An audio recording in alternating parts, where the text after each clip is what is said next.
சிறகடிக்க ஆசை சரியில்லை டுடே எபிசோடில் அருண் இருந்துட்டு முத்துக்கிட்ட போயிட்டு உங்கள் அப்பாவை நடு ரோட்டில் நிப்பாட்டு, அவரை ஏற்றி நான் கொன்னுறேன், அதுக்கப்புறம் நம்ம இப்படி உட்காந்து 1,00,000 ரூபாய்க்கு டீல் பேசலாம் அப்படின்ற மாதிரி சொல்கிறாங்க. இதை கேட்டோன்னு முத்து அருணோட சட்டை பிடிச்சி பயங்கரமாக சண்டை போடுறாங்க. அதுக்கு அடுத்ததா மாமா விட்டுருங்க போதும் அப்படின்ற மாதிரியே சொல்லிடுறாங்க. அதுக்கு அடுத்ததாக பார்த்தீங்கன்னா லாயர் இருந்துட்டு இதெல்லாம் இங்கே பேசினா சரிப்பட்டு வராது, அதனால் கோர்ட்டில் போய் எதுவாக இருந்தாலும் நம்ம பேசிக்கலாம் அப்படின்ற மாதிரி சொல்கிறாங்க. கோர்ட்டுக்கு போனால் ரொம்ப நாள் இழுக்கடிச்சிருவாங்க, ப்ளீஸ் மேடம் தயவு செஞ்சு இங்கே இந்த பிரச்சனையை முடிச்சு கொடுத்துருங்க அப்படின்ற மாதிரி சொல்லிக்கிட்டு இருக்காங்க. அதுக்கு அடுத்ததா என்ன மேடம் உங்கள் கிளைண்ட் இப்படி நடந்துக்கிறாரு, பின்ன அவங்க அப்பாவை பற்றி பேசினா அவருக்கு கோவம் வராதா, உசுரோடு இருக்கிறவங்க கிட்டே யாராவது இப்படி பேசுவாங்களா, இவரோ பேசினதும் ரொம்ப பெரிய தப்பு தானே, இங்கே பேச்சுவார்த்தைக்காக தான் வர சொன்னோம், இங்கே இன்னும் பேச்சை வளர்க்குறதுக்காக கிடையாது அப்படியே சொல்லிட்டு நான் லாயர் திட்டிக்கிட்டு இருக்காங்க. அதுக்கு அடுத்ததா அருண் இருந்துட்டு சரி மேடம் அவங்களுக்கும் வேண்டாம் எனக்கும் வேண்டாம் 25 லட்சம் கொடுத்துட சொல்லுங்க அப்படின்ற மாதிரி சொல்லிடுறாங்க. 25 லட்சமா, இதெல்லாம் ரொம்ப ஓவர் மேடம் அப்படின்ற சொல்லிட்டு இருக்காங்க. சரி ஒரு 15 லட்சம் கொடுத்துட சொல்லுங்க அப்படின்ற மாதிரி சொல்கிறாங்க. 15 லட்சமா, அது எப்படி மேடம் எங்களால் முடியும், நாங்கள் ஒரு சாதாரண டிரைவர் மட்டும்தான், டிரைவருங்க ஒன்று சாதாரண கிடையாது, நாங்கள் ஒரு நாள் வண்டியில் ஏறினாலையும் திரும்பி வருவோமா வரமாட்டோமோன்னு பயந்துக்கிட்டு தான் வண்டியவே ஸ்டார்ட் பண்ணுறோம். அவனுக்குன்னு குழந்தை குட்டி பொண்டாட்டி எல்லாருமே இருக்காங்க, அவங்களுக்கு படிப்பு செலவு, வீட்டு செலவு, மருந்து மாத்திரைன்னு சொல்லிட்டு ஏகப்பட்ட செலவுகள் இருக்குது. ஒரு நாள் பொழப்பு ஓட்டவே என்னை பார்க்கவே அவ்வளோ கஷ்டமாக இருக்கும்.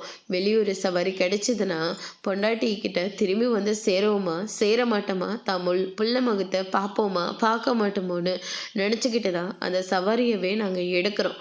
திரும்பி வீடு செய்கிறதுக்குள்ளே பொண்டாட்டியோட முகத்தையும் பிள்ளைங்களோட முகத்தையும் பார்க்குறதுக்குள்ளே போதும் ஆகுது. அந்த வருமானத்தை வச்சு 2 நாள் பொழப்ப ஓட்டலாம், அந்த அளவுக்கு தான் எங்களால் சமாளிக்க முடியுது. இவர் கேட்குற மாதிரிலாம் எங்களால் அவ்வளோ அமௌண்ட்டெல்லாம் கொடுக்க முடியாது. சாதாரண டிரைவர்னு சொல்கிறாங்களே, இந்த சாதாரண டிரைவர் தன்னுடைய குடும்பத்தவே பணைய வச்சு தான் நான் அந்த வண்டியவே ஓட்டிக்கிட்டு இருக்கேங்க அப்படின்னு சொல்லிட்டு முத்த இருந்துட்டு தான் படுற எல்லா கஷ்டத்தையும் டிரைவரோட கஷ்டத்தையும் சேர்த்து புரியும்படி எடுத்து சொல்லிக்கிட்டு இருக்காங்க.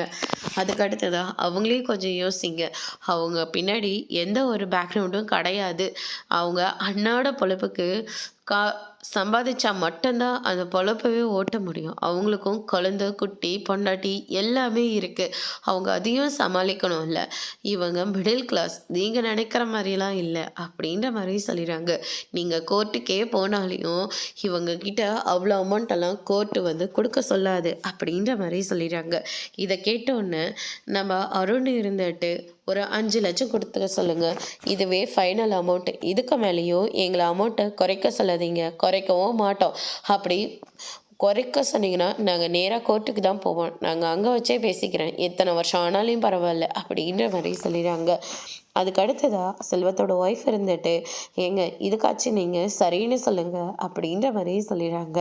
வேறு வழி இல்லாமல் செல்வமும் சரி அப்படின்ற மாதிரி சொல்லிடுறாங்க.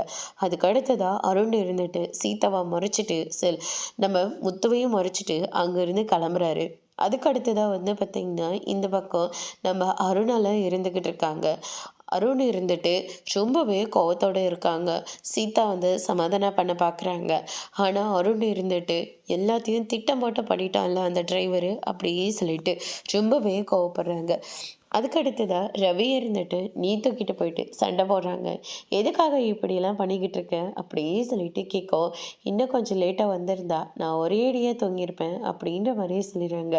நான் உன்னை லவ் பண்ணேன் அப்படியே சொல்லிட்டு உன்னை நான் எதுக்காகவும் கட்டாயப்படுத்தலை, ஆனால் நான் உன்னை லவ் பண்ணுறேன், நான் பார்க்கணுன்னு நினைக்கிற போது நீ வந்து தான் ஆகணும் அப்படின்ற மாதிரி சொல்லி ரொம்பவே கஷ்டமாக பேசிக்கிட்டு இருக்காங்க. அதுக்கு அடுத்ததாக ரவி இருந்துட்டு நான் ஸ்ருதியோட ஹஸ்பண்ட், நான் இப்படியெல்லாம் பண்ணால் ஸ்ருதிக்கு கோவம் வரும், தேவையில்லாத வேலையை நீங்கள் பண்ணிக்கிட்டு இருக்கீங்க.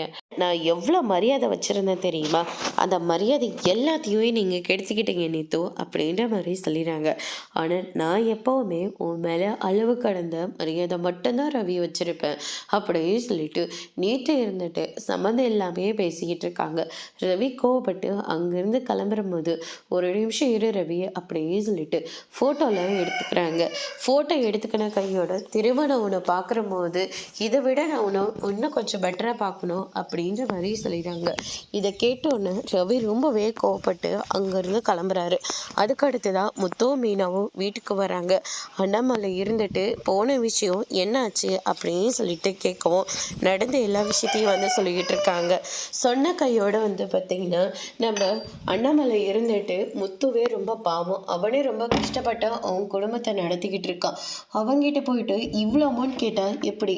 எல்லாத்தையும் அந்த அருண் வந்து பிளான் போட்டு தான்ப்பா பண்ணிக்கிட்டு இருக்கான். என்ன பழிவாங்கிறத நினச்சி நம்ம செல்வத்தை கஷ்டப்படுத்திக்கிட்டு இருக்கான் அப்படின்ற மாதிரி சொல்லிக்கிட்டு இருக்காங்க. அதுக்கு அடுத்ததாக வந்து பார்த்திங்கன்னா சரி அவனோட நிலைமையும் கொஞ்சம் நம்ம பார்க்க வேண்டியதாக இருக்குது. மீனா சீதாவை விசாரிச்சா சீதா எப்படி இருக்கா? சீதா என்னதான் இருந்தாலையும் நம்ம வீட்டு பொண்ணு, நம்ம முத்துவை பழிவாங்கிறத நினச்சி சீதாவை ஏதாச்சும் பண்ணிட போகிறான் அப்படின்ற மாதிரி சொல்லிடுறாங்க.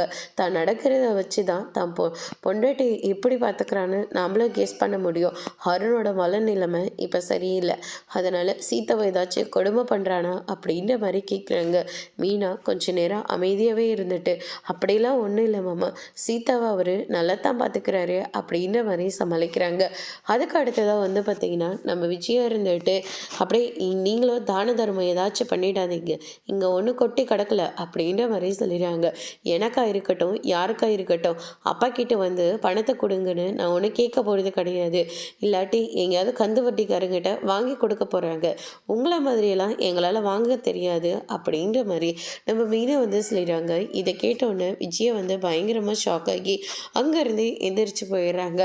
ஒருவேளை நம்ம கடன் வாங்கினது இவளுக்கு தெரிஞ்சு போச்சா, அதனால தான் இவை இப்படியெல்லாம் பேசிக்கிட்டு இருக்காளா அப்படின்ற மாதிரி கெஸ் பண்ண ஆரம்பிக்கிறாங்க. அதுக்கு அடுத்ததாக வந்து பார்த்திங்கன்னா நைட் ஆகுது. நம்ம மீனா கிட்ட முத்தை இருந்துட்டு அவங்க பாசத்தை வெளிக்காட்டிட்டு இருக்காரு.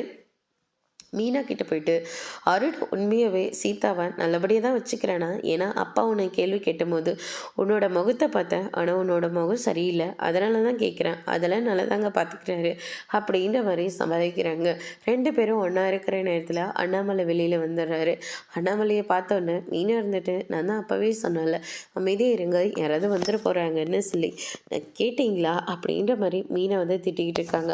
அண்ணாமலை இருந்துட்டு அவங்களுக்குன்னு ஒரு ரூம் இல்லாமல் போச்சு என்ன சொல்லிட்டு ரொம்பவே வருத்தப்பட்டு இருக்காரு. அதுக்கு அடுத்த நாள் வந்து பார்த்தீங்கன்னா நம்ம கிறிஷ் இருந்துட்டு அவருக்கு ரொம்பவே ஃபீவராக இருக்குது. ஃபீவரில் கூட மீனா ஆண்டி முத்து அங்கிள் என்னை பார்க்க நீங்கள் வரமாட்டிங்களா அப்படின்னு சொல்லிட்டு புலம்பிகிட்டே இருக்காங்க. ஃபீவர் வந்து குறையவே இல்லை, டாக்டருக்கு ஃபோன் பண்ணி கூப்பிட்றேன் அப்படின்னு சொல்லிட்டு ரோகிணி இருந்துட்டு அன்னைக்கு வந்த டாக்டருக்கே ஃபோன் பண்ணி கூப்பிட்றாங்க. அந்த லாஸ்ட்டாக எழுதிக்கிற அந்த மாத்திரையை மட்டும் கொடுங்க, அது போட்டால் சரியாக போகும், ஆனால் அவர் புலம்பிக்கிட்டே இருக்காருல்ல அதுக்கு நீங்கள் தான் வைத்தியம் பண்ணணும் அப்படின்ற மாதிரி சொல்லிடுறாங்க. ஆனால் கிறிஷ் இருந்துட்டு மீனா அங்கிள் முத்து ஆண்டி நீங்கள் என்னை பார்க்க வரமாட்டிங்களா அப்படின்ற மாதிரி கேள்வி மேலே கேள்வியாக கேட்டுக்கிட்டு புலம்பிகிட்டே இருக்காங்க. ரோகிணி இதெல்லாம் கேட்டோன்னு ரொம்பவே ஃபீல் பண்ணுறாங்க. அதோட இன்னைக்கான எபிசோட் முடிச்சிருக்காங்க. இனி சிறகடிக்க ஆசையில் அடுத்தடுத்து என்னெல்லாம் நடக்க போகுதுன்றதை வெயிட் பண்ணி பார்க்கலாம். தேங்க்யூ.